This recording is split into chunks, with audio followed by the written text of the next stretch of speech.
Let's now talk about a country about which very little is known. North Korea, you see, has always been a mysterious place.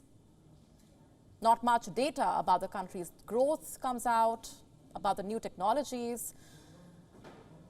The dictatorship rules with iron fist over its people.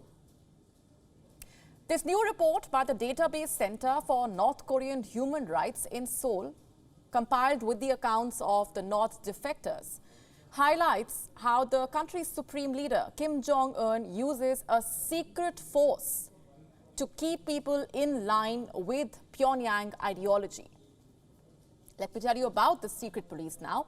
The report talks about this police force in North Korea, the non-socialist group, which operates as a hidden tool and is used by the government not only for surveillance, but also to quell any iota of foreign influence that the citizens might have, which can somehow undermine the supreme leader's authority. But what exactly are these issues that Kim Jong-un sees as foreign influence? Would you believe me if I said that this is all about getting a haircut not approved by the government? It's about having a group to celebrate a birthday party, watching a foreign movie, and these are just some of the things among many others which are seen as outside influence by Pyongyang, and the non-socialist group is ready everywhere, every time to punish the citizens for these so-called crimes. Now, I want to ask you, can you imagine living in a country where you are being told what to wear, what music to listen to, what movies to watch, what kind of a haircut to get? And if you do not obey the suggestions or the rules, you might get demoted at your workplace. You might get demoted at your workplace or get sent to a labor camp where you will be re-educated, or worse, you might be executed.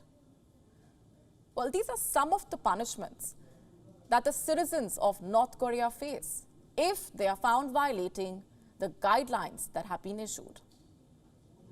And in this report, the defectors explain how this moral police works.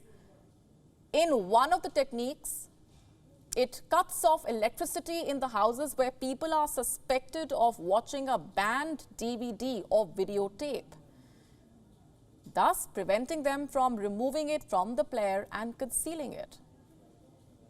And those who are found guilty of crimes are punished accordingly, and in some extreme cases, that punishment is execution of the guilty by Kim Jong-un's firing squad.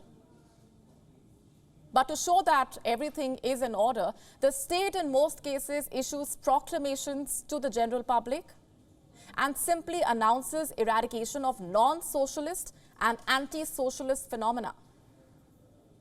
The proclamations usually cover the entirety of non-socialist and anti-socialist acts, such as the ban on private commercial activities, prohibition of smuggling in, watching or distributing impure video recordings, quote-unquote, and compliance with the socialist-style attire. And these orders are issued by the Ministry of Social Security of North Korea. Now, there is one question which remains unanswered. What exactly led to the establishment of such a force to censor and surveil the citizens?